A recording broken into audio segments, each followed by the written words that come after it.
দুই শিক্ষক ও স্কুল পরিচালনা কমিটির দ্বন্দ্বে অনিশ্চিত হয়ে পড়েছে রাজধানীর মিরপুরের আলিমউদ্দিন উচ্চ বিদ্যালয়ের প্রায় ১৫০০ শিক্ষার্থীর শিক্ষাজীবন।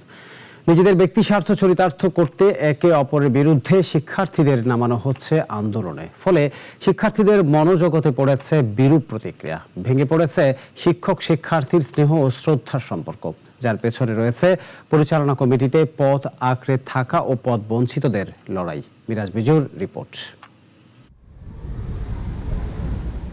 এটি রাজধানী ঢাকার মিরপুরে পীরের বাগে অবস্থিত আলিমউদ্দিন উচ্চ বিদ্যালয়। স্কুলটিতে প্রবেশ করতেই চোখে পড়ল পরিচালনা কমিটির সাবেক সভাপতি ও স্কুলের প্রধান শিক্ষকের শাস্তির দাবিতে টানানো ব্যানার। কারণ অনুসন্ধানে স্কুলে প্রবেশ, প্রধান শিক্ষকের বিরুদ্ধে শিক্ষার্থীদের নানা অভিযোগ। শফিকুল ইসলাম যে স্কুলের হেড স্যার, সে আমাকে বলেছিল যে কি আমাকে ফোন দিয়ে আমাকে নাকি মামলা দিবে, মামলার আসামি বানাবে আমাকে। এতে আমি আতঙ্কিত হয়ে যাই, তাই আমি থানাতে যাই, থানাতে যে জিডি করি তার নামে একটা। শুধু শিক্ষার্থী নয়, শিক্ষকরাও জানালেন তাদের অভিমত। স্কুলে একটা একটু বেশ উত্তপ্ত অবস্থা চলছে। এখানে একটা সঠিক নিরপেক্ষভাবে সরকারি অডিট দরকার। তবে সবচেয়ে ভয়াবহ অভিযোগ করলেন স্কুলটির সহকারী প্রধান শিক্ষক কিরণময় দত্ত। ডেকে নিয়ে বলে, চলেন আপনি ভাত খাবেন। বলে একটা হাতে নিয়ে আমি খেতে শুরু করলাম। সেই সময় আমাকে শফিকুল ইসলাম লাথি মেরে ফেলে দেয় এবং ফিরোজ এসে মারতে শুরু করে, সাথে খোরশেদ আলম, মাসুদ, রাজীব সহ আরও একজনের নাম জানি না, এরা সবাই সমানে আমাকে মাটিতে ফেলে দেয়। স্কুলটির প্রতিষ্ঠাতা পরিবারের সদস্যদেরও অভিযোগ প্রধান শিক্ষকের বিরুদ্ধে।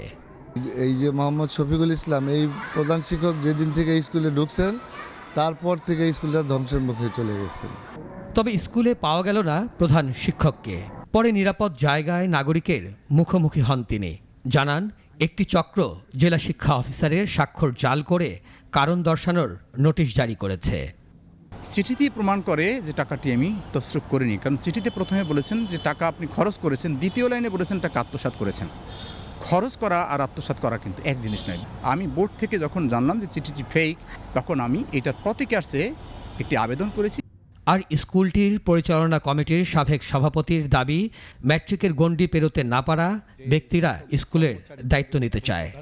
যদি প্রধান শিক্ষকের বিরুদ্ধে এমন কোনো অভিযোগ থেকে থাকে বা উঠে থাকে, তাহলে বিভাগীয় ব্যবস্থা আছে, জেলা শিক্ষা, থানা শিক্ষা এবং শিক্ষা মন্ত্রণালয়, তারা এটা দেখভাল করতে পারে।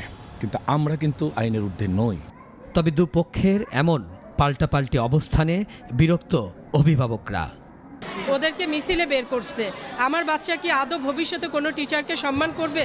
দুই স্যারের এক স্যারকেও আমরা চাই না, যে কারণ আমরা চাই না এই জ্ঞানজামটা আমাদের বাচ্চারা দেখুক, ওরা ভয়ভীতি পাক, এটা আমরা চাই না। কিরণ স্যার আর হেড স্যার ওনারা পায়তারা করবে আর আমরা ভুক্তভোগী হব গার্জিয়ানরা, এটা তো ঠিক না। সুষ্ঠু তদন্তের মাধ্যমে দোষীদের শাস্তি নিশ্চিত করে স্কুলের শিক্ষার পরিবেশ ফিরিয়ে আনার দাবি অভিভাবকদের। মিরাজ মিজু, নাগরিক।